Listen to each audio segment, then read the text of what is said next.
बिस्मिल्लाहिर्रहमानिर्रहीम। अस्सलाम वालेकुम। मैं हूं आपका मेज़बान एहसन चीमा।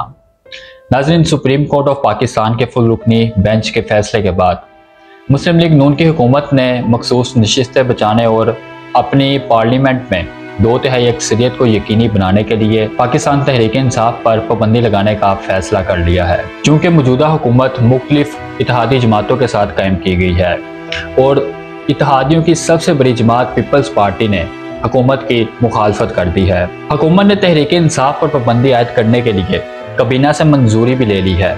आईन पाकिस्तान के मुताबिक किसी भी सियासी जमात को कालदम करार देने के लिए सुप्रीम कोर्ट से रुजू करना होता है। चंद रोज कबल सुप्रीम कोर्ट ऑफ पाकिस्तान ने ही पाकिस्तान तहरीक इंसाफ को सियासी जमात थी और है डिक्लेयर किया, बल्कि इसे मखसूस नशिस्तें देने का भी हुक्म जारी कर दिया है। अलावा अज़ीं सुप्रीम कोर्ट ने पाकिस्तान तहरीक इंसाफ से इसका इंतखाबी निशान बल्ला छीनने को भी इलेक्शन कमीशन की ज़्यादती करार दिया। सुप्रीम कोर्ट के फैसले के बाद हुकूमत के ना सिर्फ पांव उखड़ गए, साथ साथ 2/3 अक्सरियत हासिल करके कानून में तरमीम करने के सारे ख्वाब चिकना चूर हो गए। इत्तेहादियों की जानिब से मुखालफत ने मुस्लिम लीग नून के उसान पर कारी वार करके इनकी पैरों तले से जमीन ही खिसका दी। हुकूमत की बुखलाहट का ये आलम है कि वो साबिक सदर आरिफ अलवी, साबिक वज़ीर आज़म इमरान खान और साबिक डिप्टी स्पीकर कासिम सूरी पर आर्टिकल 6 के तहत कार्रवाई का फैसला भी कर चुके हैं, जिसकी सजा मौत है। नाज़रीन, इंतज़ार करते हैं और देखते हैं कि क्या हुकूमत पाकिस्तान तहरीक इंसाफ को कालदम करार देने और साबिक सदर, वज़ीर आज़म और डिप्टी स्पीकर पर आर्टिकल 6 के तहत कार्रवाई करवाने में कामयाब हो पाएगी या नहीं। तब तक अगर अभी तक आपने चैनल सब्सक्राइब नहीं किया तो बराए मेहरबानी कर लें। वीडियो पसंद आए तो वीडियो को लाइक और शेयर ज़रूर कीजिएगा, क्योंकि आज हम वो मालूमात शेयर करेंगे जिनका जानना ना सिर्फ हर शहरी का हक है, बल्कि इन मालूमात तक रसाई हर बाशऊर शहरी की जिम्मेदारी और फर्ज होता है। नाज़रीन, आज हम बात करेंगे कि सियासी जमातों पर पाबंदी क्यों लगाई जाती है। पाकिस्तान समेत किन किन ममालिक में कौन कौन सी सियासी जमातों पर पाबंदी लगाई जा चुकी है। किसी सियासी जमात पर पाबंदी लगाने का फायदा होता है या नुकसान। पाकिस्तान में कितनी सियासी जमातों को कालदम करार देकर बाद में बहाल कर दिया गया और कितनी सियासी जमातों ने पाबंदी के बाद अपनी पार्टी का नाम तब्दील करके सियासी काम जारी रखे। तो सबसे पहले आपको बताते हैं कि तहरीक इंसाफ पर पाबंदी लगाने का फैसला कोई नई बात नहीं। गुज़श्ता कई दहाइयों में पाकिस्तान की मुख्तलिफ सियासी जमातों को या तो सियासी इंतकाम का निशाना बनाते हुए या इनसे मतलूबा मकासद हासिल करके कालदम करार दिया जा चुका है। दर हकीकत आलमी सतह पर किसी सियासी जमात पर मुंदरजा झैल वजूहात की बिना पर पाबंदी आयद की जाती है, जिसमें कौमी सलामती, अमन आमा या रियासत की हाकमियत के लिए खतरा वगैरह नुमाया है। मुल्क दुश्मन गैर मुल्की एजेंसियों के साथ ताउन करना, पुरतशद्दुद या दहशत गर्दाना सरगर्मियों में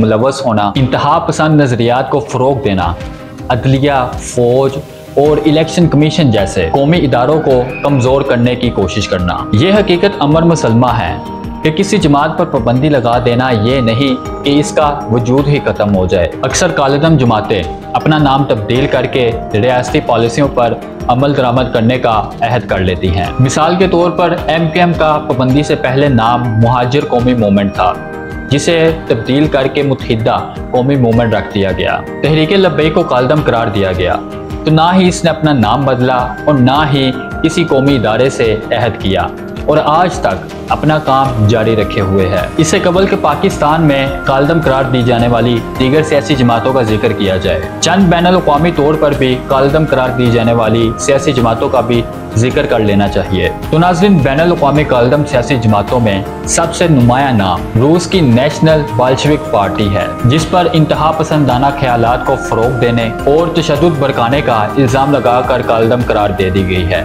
इसी तरह चीन की डेमोक्रेटिक पार्टी ऑफ चाइना पर जमहूरियत के हामी मौक़िफ़ और यक जमाती निज़ाम की मुखालफत करने पर पाबंदी लगा दी गई। अमेरिका की कम्युनिस्ट पार्टी को सर्द जंग के दौरान हुकूमत के खात्मे की वकालत करने वाले गिरोह को निशाना बनाने वाले कवानीन के तहत कालदम करार दे दिया गया। तुर्की की पीपल्स डेमोक्रेसी पार्टी पर कुर्द सियासी जमातों से मुबैना ताल्लुकात का इल्जाम लगाकर पाबंदी लगा दी गई। जर्मनी की नेशनल डेमोक्रेटिक पार्टी को अपने नो नाजी नजरिए की वजह से मुतअद्दिद मरतबा पाबंदी की कोशिशों का सामना करना पड़ा। मिस्र की इख्वान अल मुस्लिमून पर तशद्दुद और दहशत गर्दी को हवा देने के इल्जाम में कलदम कर दिया गया। हांगकांग की नेशनल पार्टी पर सोसाइटीज ऑर्डिनेंस के तहत आज़ादी की वकालत करने पर पाबंदी लगा दी गई। ईरान की अवामी मुजाहिदीन MEK पर पुरतशद्दद सरगर्मियों और गैर मुल्की दुश्मनों के साथ मिली भगत पर पाबंदी लगा दी गई। इराक की बॉस पार्टी पर 2003 के बाद आमरीत और जबर के साथ वाबस्तगी की वजह से